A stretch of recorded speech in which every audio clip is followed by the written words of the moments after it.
నమస్తే, welcome to great Andhra. మనతో పాటు ఉన్నారు సీనియర్ పొలిటికల్ అనలిస్ట్ జిఆర్ మహర్షి గారు.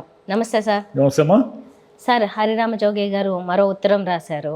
అందులో చంద్రబాబు మిమ్మల్ని ముంచేస్తారంటూ పవన్ కళ్యాణ్ గారిని ఒక పక్క హెచ్చరిస్తూనే ఇంకా కొన్ని విమర్శలు కూడా చేశారు. అంటే 40 చోట్ల కీలకమైన అభ్యర్థులు ఉన్న మీరు 24 సీట్లకి ఎందుకు అలా పరిమితం చేసుకున్నారు అని, ఇంకా ఇదంతా చూస్తుంటే మీరు ఏదో 1000 కోట్ల ప్యాకేజీకి అదే ముందుకెళ్ళారు దానికి అన్నట్లుగా అనుమానాలు వస్తున్నాయి అన్నట్లుగా ఇలాంటి వ్యాఖ్యలు కూడా చేశారు. ఇది హరిరామ జోగి గారు చేయడం అనేది చాలా పెద్ద విషయం.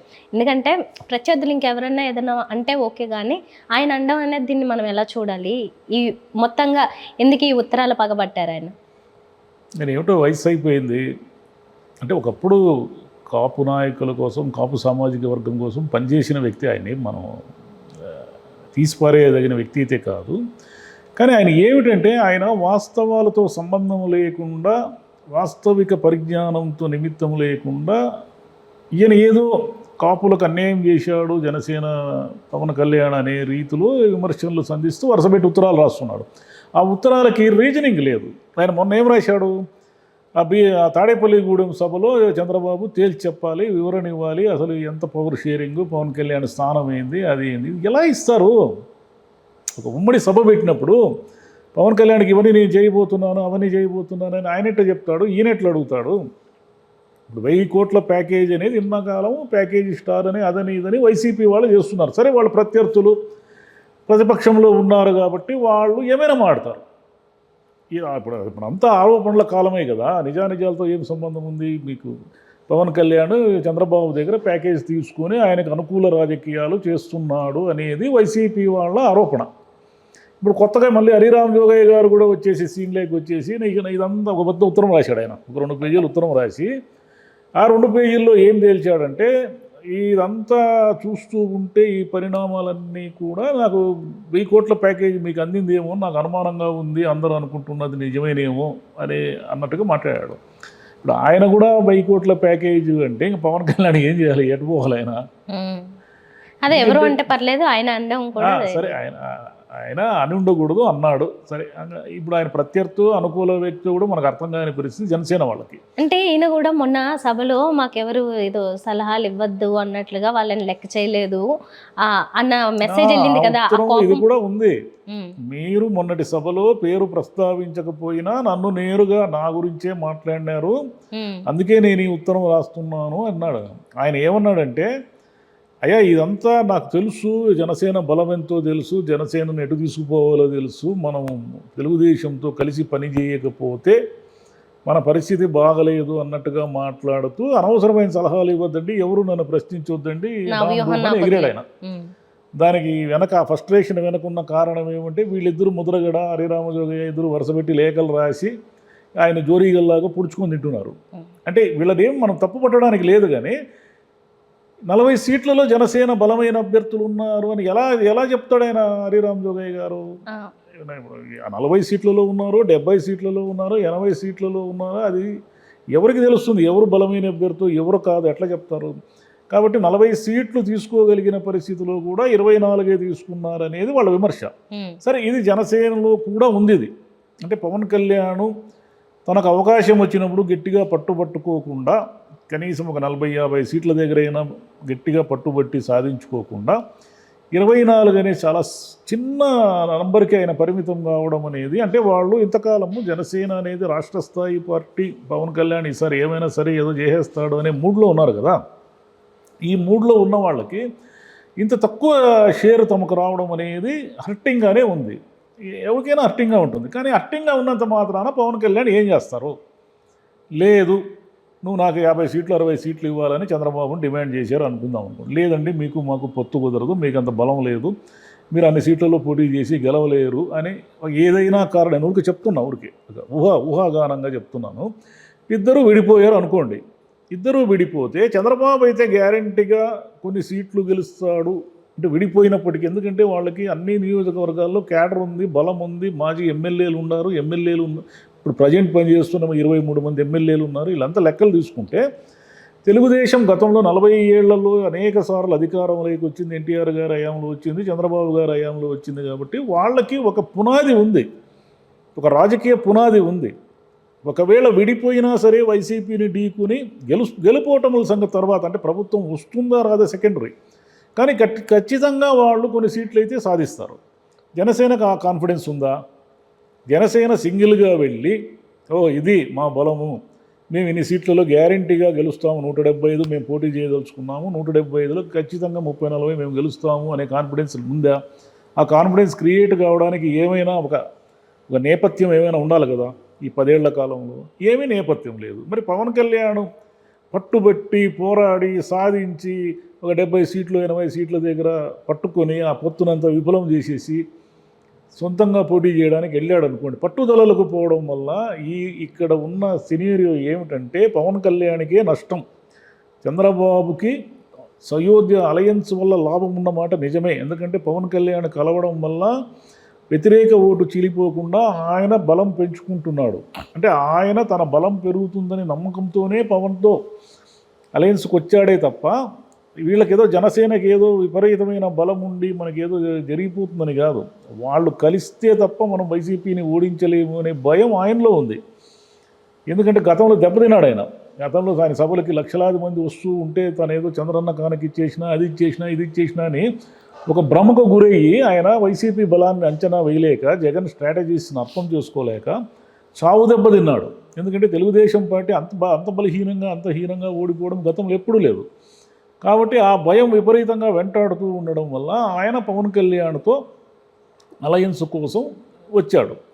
ఈ రెండిట్లో ఎప్పుడూ కూడా బలమైన పార్టీ టీడీపీనే కాబట్టి దానికి టర్మ్స్ డిక్టేట్ చేసే శక్తి ఉంటుంది. పవన్ కళ్యాణ్కి ఉండదు. ఇది వాస్తవం. ఈ వాస్తవాన్ని అర్థం చేసుకోకుండా హరిరామ్ జోగే ఒకరోజు ఉత్తరం రాస్తాడు, ముద్రగడ పద్మనాభం ఒకరోజు ఉత్తరం రాస్తాడు, మీరు కాపుల ఆశలు ఆకాంక్షలన్నీ నాశనం చేశారంటాడు. ఇప్పుడు సింగిల్గా పోటీ చేశాడు గత 2019లో. ఏమి మీ ఆకాంక్షలన్నీ నెరవేరాయి? ఒకటి కూడా గెలవలేదు. గెలిచిన ఒక సీటు పోయింది. పోనీ ఆయనైనా మీరు గెలిపించారా? జోగయ్య గారు గాను లేదంటే మన ముద్రగడ పద్మనాభం గారు మీరు అందరూ సమీకృతమయ్యి మీ సైన్యాన్ని మీరు మోహరించి మీరు కాపులో ఓట్లు బలంగా ఉన్నటువంటి భీమవరంలో కానీ గాజువాకలో కానీ పవన్ కళ్యాణ్ అయినా మీరు గెలిపించారా? గెలిపించలేకపోయారు. మరి ఇంకెందుకు ఊరికే ఉత్తరాలు రాయడం వల్ల ఏమిటి ప్రయోజనం? ఉత్తరాలు రాయడం వల్ల ఈ కన్ఫ్యూజను ఇప్పుడు నేనేం వైసీపీ కోవర్ట్ను కాదు అంటాడు ఆయన హరిరామ్ జోగయ్య. మీరు కోవర్ట్ కాదు, మీరు కోవర్ట్ కానీ ఎవరు అనడం లేదు. అది ఎల్లో మీడియా ప్రచారం చేస్తూ ఉంది అంటాడు ఆయన. ఎల్లో మీడియా అనే ఆయన అన్నది, నేను అనడం లేదు. అంటే మీడియా అనేది వైసీపీ అనుకూల మీడియా, టీడీపీ అనుకూల మీడియా ఇట్లా ఉన్నాయే కానీ వీళ్ళు దానికి ఎల్లో మీడియా అని నీలి మీడియా అని ఏవో పెట్టుకున్నారు, అది వేరే విషయం. కానీ ఆయన ఏదో నా మీద అన్ని దుష్ప్రచారం జరుగుతూ అదని ఇదని చెప్తున్నాడు. ఇప్పుడు ఆయన ఏమిటంటే కాపుల ముఖ్యమంత్రిని చూడాలని ఆయన ఆకాంక్షని మనం గౌరవించవచ్చు, కానీ అది నెరవేరే దిశ ఏమిటి? అది కదా ముఖ్యం. కళలు ఎవరైనా కంటారు, కళలు నిజం కావడం ఏమిటి అనేది కదా దాని దిశగా ఎవరు ప్రయాణం చేస్తున్నారు అనేది. కాబట్టి హరిరామ్ జోగయ్య గారు ఎన్ని ఉత్తరాలు రాసినా ఏమి రాసినా దానివల్ల ఏ ప్రయోజనం లేదు. ఊరికే ఆయనకి ఇంకు వేస్ట్. ఎందుకంటే 86 ఏళ్ళు కాబట్టి ఆయన టైప్ చేస్తాడని నేను అనుకోను. ఇప్పుడు జనరేషన్ లాగా రోజు పొద్దున్నే కూర్చొని ఒక కాగితము కలము తీసుకుని ఒక 2 పేజీలు ఉత్తరాలు రాయడం వల్ల ఏమిటి ప్రయోజనం ఆయనకి? ఏం ప్రయోజనం లేదు. ఊరికి చర్చ ఇలా యూట్యూబ్లోనో లేకపోతే న్యూస్ పేపర్లోనో చర్చకు తప్ప దేనికి పనికిరాదు అది. కానీ వాళ్ళిద్దరూ అడగడం అంటే కేవలం ఆ ఇద్దరు మనుషులు అడుగుతున్నట్లు కాదు కదా. ఇది ఎంతోమంది వాళ్ళ సామాజిక వర్గం కావచ్చు, లేకపోతే ఆ కార్యకర్తల మనోభావాల్ని వీళ్ళు ప్రతిబింబిస్తారు. మీరు సామాజిక వర్గ ప్రతినిధులే, ఓకే. మరి మీరు ఇంతకాలం ఏం చేశారు? ఎక్కడ సమీకృతం చేయగలిగారు? సమీకృతం చేయలేకపోయారు కదా. అది కదా ఇప్పుడు మీరు ఎందుకు మిమ్మల్ని ఒక దీనిగా నాయకులుగా ఎందుకు యాక్సెప్ట్ చేయడం లేదు? ఏ చిరంజీవి గారు పవన్ కళ్యాణ్ గారు వస్తే తప్ప కాపు ముఖ్యమంత్రి అయ్యే అవకాశం లేదని మీరే నమ్ముతున్నారు కదా. మరి మీరు ఎందుకు ఆ దిశగా ప్రయాణం చేయలేకపోయారు? అంటే కాపుల ప్రయోజనాలను పరిరక్షిస్తూ అంటే డిమాండ్ అంటే ఏదైనా సరే మీరు ఇస్తే కాదు మేము అడిగితే ఇవ్వాలి అని డిమాండ్ చేసే స్థితిలో ఎందుకు తీసుకోలేకపోయారు? తీసుకోలేదు కదా, జరగలేదు కదా. కాబట్టి ఇప్పుడు ఏదో ఒకటి పవన్ కళ్యాణ్ ఒక స్టెప్ వేస్తున్నాడు, గెలుస్తాడో ఓడతాడో సెకండరీ. ఆయన తన ఉద్దేశాల ప్రకారం ఆయన ముందుకు వెళ్తున్నాడు. ఆయన నన్ను ఎవరు ప్రశ్నించొద్దు అంటాడు, ప్రశ్నించడానికి నేను రాజకీయాల్లోకి వచ్చాను అంటాడు. ఆయన కన్ఫ్యూజన్ వల్లే సగం సమస్యలు. వీళ్ళు సగం కన్ఫ్యూజను, ఆయన సగం కన్ఫ్యూజన్ కలిసి లాట్ ఆఫ్ కన్ఫ్యూజన్ అన్నమాట. కాబట్టి ఆయన 24 సీట్లు పోటీ చేస్తున్నాడు. వైసీపీ వ్యతిరేకతో జగన్ వ్యతిరేకతో ఉంటే వాళ్ళు గెలుస్తారు. అయితే ఒక్క విషయం మాత్రం మనం అర్థం చేసుకోవాలి ఈసారి. పవన్ కళ్యాణ్కి గతంలో జరిగినంత దారుణమైన పరాభవ ఓటమి అయితే ఖచ్చితంగా ఉండదు. ఎంతో కొంత జనసేన మెరుగుపడే దిశగా ఉంటుంది. కాకపోతే హరిరామ్ జోగయ్య గారు అడిగిన దాంట్లో ఒక కీలకమైన పాయింట్ ఏమంటే చంద్రబాబు మిమ్మల్ని వాడుకొని వదిలేస్తాడు అని అంటున్నాడు ఆయన. సరే, చంద్రబాబు తన ప్రయోజనాలను ముఖ్యంగా పెట్టుకుంటాడు, లోకేష్ను ముఖ్యమంత్రిని చేయడం అనేది ముఖ్యంగా పెట్టుకుంటాడు తప్ప పవన్ కళ్యాణ్ గారు మీరు ఎదగండి, మీ జనసేనని మా తెలుగుదేశం కంటే పై లెవెల్లో ఎదిగేలా మేము కృషి చేస్తాము, మీరు ముఖ్యమంత్రి కాండి భవిష్యత్తులో అని అంటాడా? అనడు కదా. చంద్రబాబు గురించి తెలిసిన వాళ్ళు ఎవరైనా సరే ఆయన లోకేష్ను ముఖ్యమంత్రి చేసే దిశ వైపు వెళుతూ జనసేనను వాడుకుంటాడు, జనసేనను ఉపయోగించుకుంటాడు, లేదా జనసేనతో కలిసి పనిచేస్తాడు అని అనుకుంటారే కానీ జనసేనను తనకు ప్రత్యామ్నాయ శక్తిగా ఎదగనిస్తాడు అని ఎవరు ఎంత అమాయకులు అనుకోరు కదా. కాబట్టి అది పవన్ కళ్యాణ్కి తెలియదని మనం ఏం అనుకోలేము. తెలిసినా ఆయన దగ్గర ఆప్షన్ లేదు. శ్రీరామ్ జోగయ్య గారు కొత్తగా చెప్పాల్సిన పని ఏమి లేదు. ఈరోజు చంద్రబాబు గారు మిమ్మల్ని ఉపయోగించుకొని వదిలేస్తారు అని అంటున్నాడే, అంటే కొత్తగా చెప్పేది ఏముండదు. ఏ రాజకీయ నాయకుడైనా అదే కదా చేస్తాడు. అవసరాల కోసం పొత్తులు పెట్టుకుంటారే తప్ప పొత్తు పెట్టుకున్న పార్టీని తమ నెత్తి మీదకి తెచ్చి భస్మాసురుడిలాగా చేయి పెట్టుకొని ఎవరు కోరుకోరు కదా. సరే సార్, టోటల్ సినారియో చూస్తే ఏంటంటే మీరు చెప్పిన దాని ప్రకారం కూడా జనసేన పవన్ కళ్యాణ్ తీసుకున్న ఈ వ్యూహం ఏదైతే ఉందో టీడీపీతో కలిసి వెళ్ళడం, ఎన్నిస్తే అన్ని 24 అయినా కూడా అదే ఎక్కువ మహాప్రసాదంలో ఆయన ముందుకు వెళ్ళడం అనేది ఆయన వ్యూహం ప్రకారం కరెక్ట్. ఎందుకంటే విడిగా అది కూడా రాదు వాళ్ళకి అని ఆయన మొన్నటి ప్రసంగంలో మనం మాట్లాడుకున్నట్టు ఏ నాయకుడు కూడా తనను కానీ తన పార్టీని కానీ తక్కువ చేసుకోకూడదు. 24 సీట్లలో నేను తీసుకున్నాను, అవును నేను 24 సీట్లే తీసుకున్నానంటే పోయింది. నాకు శక్తి లేదు, నాకు బలం లేదు, మనం కింద పడిపోయినాము, మనం పోలింగ్ నిర్వహణ చేసుకోలేము, ఇలా మాట్లాడడం వల్ల ఆయన్ని వెంట చావో రేవో తేల్చుకోవాల్సినటువంటి కార్యకర్తలు కానీ అభిమానులు కానీ ఎలా ఫీల్ అవుతారు? కాబట్టి బేసిక్గా పవన్ కళ్యాణ్ రాజకీయ నాయకుడు, రాజకీయ లక్షణాలు లేకపోవడం వల్ల ఆ జనసేనకు కానీ ఈ హరిరామ జోగయ్య గారు, ముద్రగడ పద్మనాభం గారు కానీ వీళ్ళందరికీ వచ్చిన తిప్పలేవంటే గతంలో అన్ఫార్చునేట్లీ చిరంజీవి గారు వచ్చారు కానీ ఆయన కూడా రాజకీయ నాయకుడు కాదు. ఆయన కూడా రాజకీయ లక్షణాలతో వచ్చిన మనిషి కాదు. ఏదో మనకు ఒక స్పేస్ ఉంది, మనం ఈసారి పార్టీ పెట్టుకుని మన రాజకీయాలకు వద్దామని వచ్చినోడే కానీ రాజకీయాల్లో లాంగ్ స్టాండింగ్ ఉందామని వచ్చిన వాళ్ళు కాదు. పవన్ కళ్యాణ్ గారు కూడా అదే పరిస్థితి.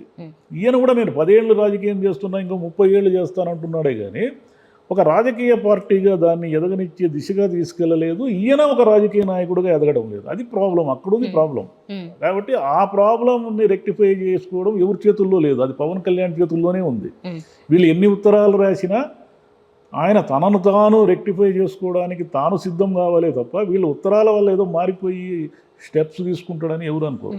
సరే, ఫైనల్గా విషయం ఏంటంటే ఇప్పుడు ఓట్లని చేయనివ్వకుండా వీళ్ళిద్దరూ కలిశారు కాబట్టి ఆ ముందు నుంచే స్నేహహస్తం చాచింది చంద్రబాబే కాబట్టి సరే సీట్లు అయితే 24 ఇచ్చారో అది తక్కువ అని అందరి అభిప్రాయము, పవన్ కళ్యాణ్ గారి అభిప్రాయం ఎలా ఉన్నా దీన్ని పోనీ సరే బ్యాలెన్స్ చేయడానికి కాస్త కోస్తో వాళ్ళు అడిగినట్లుగా పవర్ షేరింగ్లో తీసుకోవడము, లేకపోతే అది కాస్త ఏదైనా షేర్ చేయడం అనేది అది అత్యాస అవుతుందా లేకపోతే అది సవ్యమైందేనా? పవర్ షేరింగ్ అనేది ముందు గెలిచి అధికారంలోకి రావాలి. పవర్ షేరింగ్ అనేది వస్తే సార్ దానికి కాస్త కోస్త తోడ్పడింది, అధికారంలోకి వచ్చింది అనుకుందాం. అధికారంలోకి వచ్చినప్పుడు ఈ 24లో వీళ్ళు ఎన్ని గెలుస్తారు? గెలిచినా గెలవకపోయినా అంటే ఆ ఓట్లు చేయనివ్వకుండా వీళ్ళని అధికారంలోకి తీసుకొచ్చింది జనసేన అనుకుందాం. పవన్ కళ్యాణ్ ఓట్లు చీలనివ్వకపోవడం వల్లే అధికారం వచ్చింది అనుకుందాం. వీళ్ళు 24లో ఒక 10 సీట్లు గెలిచారు అనుకోండి, 10 మందిలో ఎంతమందికి మంత్రి పదవులు ఇస్తారో ఒకరో ఇద్దరికో ఇస్తారు.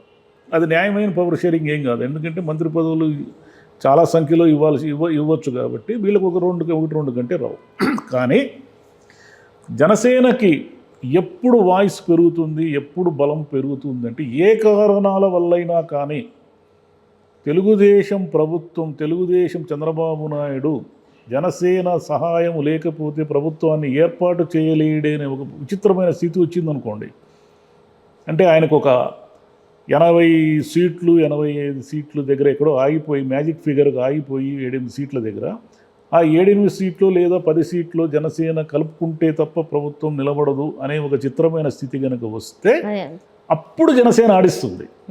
కింగ్ మేకర్ అంటారు. జనసేన కింగ్ మేకర్గా మారిపోయి జనసేనకు 6 సీట్లు వచ్చినా 10 సీట్లు వచ్చినా 12 సీట్లు వచ్చినా జనసేన చెప్పినట్టు అక్కడ జరిగే వీళ్ళు మాట చెల్లుబాటు అయ్యే ఒక సందర్భం వస్తుంది. కానీ అది వెరీ రేర్. అది వస్తుందా?